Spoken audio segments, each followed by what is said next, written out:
Yeah, here we go, ladies and gentlemen. Here we go.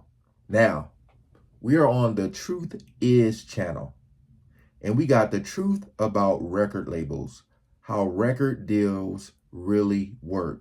Now, look, I told y'all, it's a lot of shadiness that goes on with these artists that come from nothing, and you give them money, they get excited, and don't really know the ins and outs of these deals they sign in. So we're gonna check this out.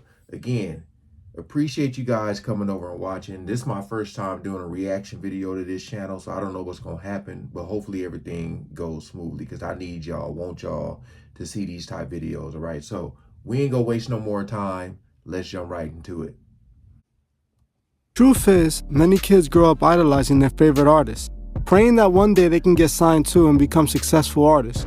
With a life that seems to come prepackaged with fame, money, and women, most artists can only dream of getting their music to record labels. And how could you blame them? Not many people would turn down an opportunity that could provide financial freedom, women, and most importantly, fame. What if I told you that this is exactly what record labels wanted you to believe? That this is, for the most part, was an illusion used to lure young talent in so they can trap them. From manipulating artists to deceiving the public and even profiting off murder, record labels are far more dark than you could ever expect them to be. Join me in this episode as we Remember when I told y'all every time an artist passed away, then something weird happened with my videos? I'm trying to tell y'all. Cover the dark truth about record labels. Since the beginning of the music industry, record labels have had two reputations. One, that if you get signed, you're rich and famous, and two, that record labels are evil and out to rob the artist. Now, both of these could be true, just not for all artists. A record deal is nothing more than a sketchy loan you would get from a loan shark. They have designed it to always lean in their favor, giving them the advantage over the artist. The way a record deal works is complicated for artists to understand. That's why they have lawyers. But to simplify it, in most cases, a record deal is a loan given to an artist so that an artist can produce a highly desirable body of work so they can sell it, and the profit from such body of work can pay back the loan given by the record label and any other expenses. Whatever's left then gets split between the record label and the artist. So if you're signed tomorrow to a $2 million deal, it does not mean you're receiving $2 million. This actually means you're being lent this amount of money throughout the duration of your contract. When you first sign, you will receive an advance, usually a good chunk of money that can wow an artist who has never seen such an amount. This is given to... That's the key right there. That's the key point. An artist who has never seen that type of money. You know, because I'll be like, where did this dude come from? How did this dude blow up so fast? You know, it's one thing if you're like a YouTube sensation and you got all these videos of you singing or rapping or doing whatever. But man, these artists be coming out of nowhere. Out of nowhere. And next thing you know, they're like #1 on the charts. Trying to tell y'all. Of your contract. When you first sign, you will receive an advance, usually a good chunk of money that can wow an artist who has never seen such an amount. This is given to trap the artist, as they know that artist is going to spend this, putting themselves in debt. The record label even encourages the artist to spend the advance, advising them to use the money to move, buy expensive clothing and vehicles, telling them that it will improve their image. This is the beginning of the trapping cycle. Now an artist is in debt. Your deal was worth $2 million. Let's say the record label gives you an advance of $500,000. You now have left $1.5 million, but you technically owe the record label $500,000 before any money had been spent on any production of your music. Now you hit the studio to start making some hits. You're then taken to a recording studio of the best quality, costing about $120 to $300 an hour. The label will book this room for a week or even a few months. All of this coming out of your remaining $1.5 million. Let's say it costs you another $200,000 just on studio time to complete your album. Now you're left with $1.3 million, and now you owe $700,000. Now, in order to make a hit song, you need a hit beat, and in some cases, a whole song from a ghostwriter. So labels will contact hit producers and writers who can charge anywhere from $25,000 to $500,000 per beat. Let's say you spent another $300,000 on beats. You're now left with $1 million, but you're in debt for $1 million. Sheesh. After you make yourself some hit records, the label is gonna need to promote your music. Yeah. Even though they told you to spend your advance money on clothes and jewelry and expensive cars, that all might look nice and feel great to own. That's why it's like, as soon as someone make it, what's the first thing you see? It's three things that happens. It's either they get their parents a house, they get a fancy type car, and a big old chain. And a huge chain. That's the first three things that you see. The first three. But it doesn't build the brand or sell any record. Artists need marketing to sell records, so record labels assign marketing teams to the artist. A marketing team then goes on to strategically map out ways to build more clout for the artist. Money, money, They will money. start paying playlist owners to play an artist's music on top of the streaming playlist, spending around $250,000 to get an artist placed on the best Spotify playlist. Then they contact radio stations. Since paying the stations to play an artist's song is illegal, they find their way around this. Yeah. A record label will buy a certain amount of commercial ad space on a radio station. This covers up how they pay the radio stations to play the artist's music. So now let's say that a record label gives a radio station $200K to throw your song in rotation at the best hours and promote your upcoming live events.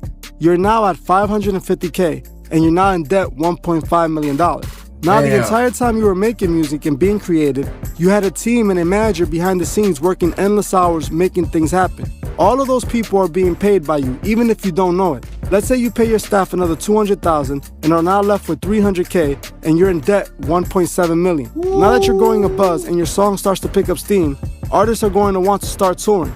This requires travel expenses and hotel expenses. Since you're now famous, you have to now live up to a high life image. Artists will start to fly private, and this can cost anywhere from $20,000 a flight to $50,000 a flight.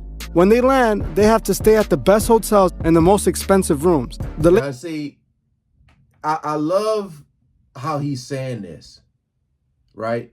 Because in reality, right? In reality, you actually don't have to do these things.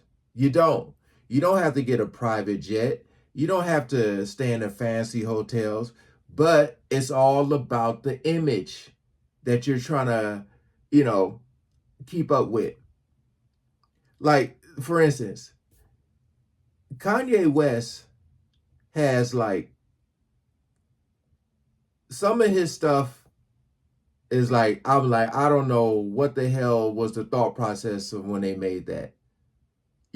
Some of the clothes, some of the shoes, but people will wear it because it's his brand.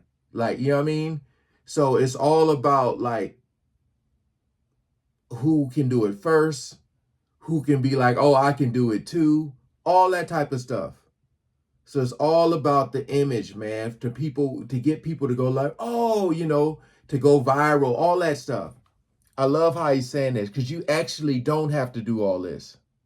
Now live up to a high life image. Artists will start to fly private, and this can cost anywhere from $20,000 a flight to $50,000 a flight. When they land, they have to stay at the best hotels and the most expensive rooms. The label will also need to rent and customize a tour bus. Man. All this can actually cost tons of money. Let's say on the low end, $500,000. Now you actually went over your initial budget with $200,000, leaving you in a grand total debt of $2.2 million. Now this is the part where artists say, well, it's all worth it because I'm going to blow up and make that money back and make more money than what I owe and get rich. The thing is, it's not as easy as it sounds. Let's say you're lucky and you happen to land their record on the charts and the song becomes a hit. People are streaming your song nonstop and your song is all over the airway. Let's say your song makes $3 million. Before you could even think of touching any of that money, the record label needs to recoup their money back first. The $2.2 million you owe gets deducted now and there's $800,000 left.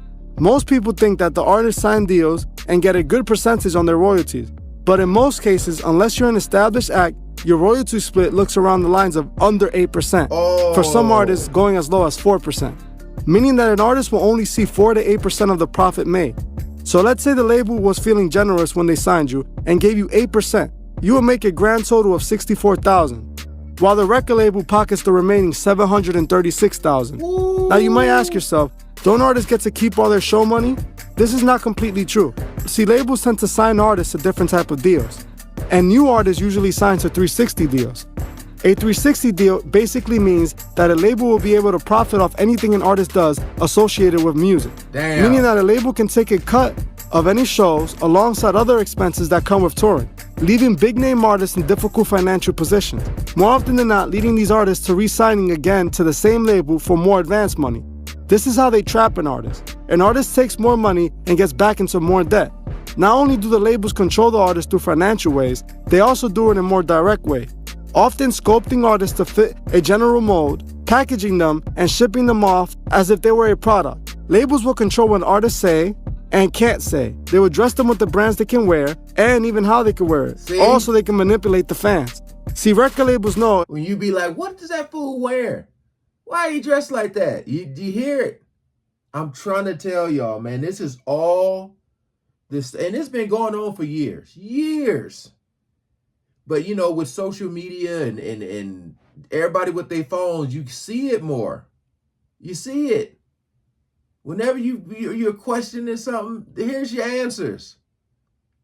I'm telling y'all, this is the stuff that I like to see. This is the stuff that needs to be brought to light. And you sitting up there rocking out and listening to your favorite artists, and it's all the stuff that goes on behind the scenes. Trying to, man, woo. they have complete control of the artist. They could use that to manipulate the fans. They can push agendas through artists and promote products and sell an entire lifestyle. These record labels have sinister motives behind what they do. Often than not, pushing satanic values through music of the biggest artists with or without artist consent because they own the artist. Knowing that artists will do anything to live the dream life that when they're signed, they themselves are selling. When we are young, we watch artists on TV live such admirable lives. This is the way that labels program us to want to buy from them or sign to them. If you're a fan, then you would take artists more serious if they're successful and famous. Right. And in some people, even motivating them to make similar life decisions. If you're an artist, then you would look at these labels as your ticket into the music industry, the only way you can make it big. That's exactly what record labels want you to believe. They need you to think that signing to them will be the only way you can succeed. In reality, it's the other way around. If the record labels don't have any artists, they wouldn't make any money. So they have to sign artists in order to get paid. But if they were to be fair to every artist they sign, then record label executives wouldn't make hundreds of millions of dollars a year. So they had to find a way to make artists want to sign to them for little financial gain. Back in the day, this was much easier to do due to the fact that the internet didn't exist, nor did our current technology. So what did I say? Because the internet didn't exist in our current technology. So you weren't able, so it was easy to get scammed. And now it's happening, but people don't care. Because it's more important to be seen than heard. That's what people are at in life right now. It's more important to be seen than heard. You know what I mean? Artists needed the record label's money and resources for studio time and marketing. Now with the internet, it's a lot harder for labels to continue to use this as leverage, so they use already signed artists as walking billboards to attract new acts to sign bad deals. Upcoming artists, seeing other established acts' situation and lifestyles, persuade them to signing these deals. Where things get even darker is when an artist sadly passes away. Believe it or not, record labels actually love this, seeing this as an opportunity to make even more money. Since when an artist dies, it reignites their career, leading record labels to make more money. You often see record labels trying to capitalize off dead artists. See, with the case of Juice WRLD, after he passed, his record label has been accused of using Juice WRLD's name to build hype for other artists. They have released songs with a recycled Juice WRLD verse packaged as a new feature on a Kid Laroi song, using Juice WRLD's name to promote Leroy's music to Juice's fans, hoping some of them will cross over. The record labels have controlled the music industry since the beginning, setting the rules in their favor and rigging the game so they can always win, leaving artists in debt and unsatisfied with their careers. The label uses the artist to promote brands that suit investors. They use the artist to sell you a lifestyle that they can control you with. Then, when an artist has no more attention from their fans, they drop them. I'm not advising all artists not to sign to a record label. What I am simply stating that it is not what it looks like. Right. If you're going to sign to a record deal, make sure it's the right one. When you do get an advance, maybe save most of it. Yes. Don't use expensive studios, stick to less expensive producers. Don't let record labels use the same tactics they have used for years to enslave artists. Thank you for watching. This was The Truth Is. If you would like to further support... Again, man, this is all like... Now look, I know I do these reaction videos to music and stuff like that. You know, I pretty much, you know, I do them because I wanna understand music, learn better, listen to the lyrics, and, you know, respect the artists that came before all the new artists. But boy, I'm telling you, behind the scenes, the stuff that goes down really opens up your eyes and your mind, and you just be like, golly, like those artists who have their masters, like own their rights to their own music, think about what they had to do to get to that point. And like, you know, some of the best artists are independent. Some people don't sign to these labels because they know what goes on. They know what you got to do behind the scenes to get these deals, you know. So that's what I'll be talking about as far as, is that the rain? Wow. That's what I'll be talking about as far as when you see stuff in videos and you be like, what the hell is this? Like what? It be some dark stuff going on, man.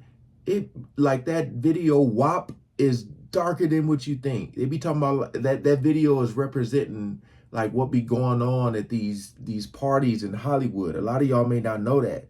Some of y'all was, you know, being mesmerized by all the fake booties in there that y'all, it just went right by you. Some people just don't care.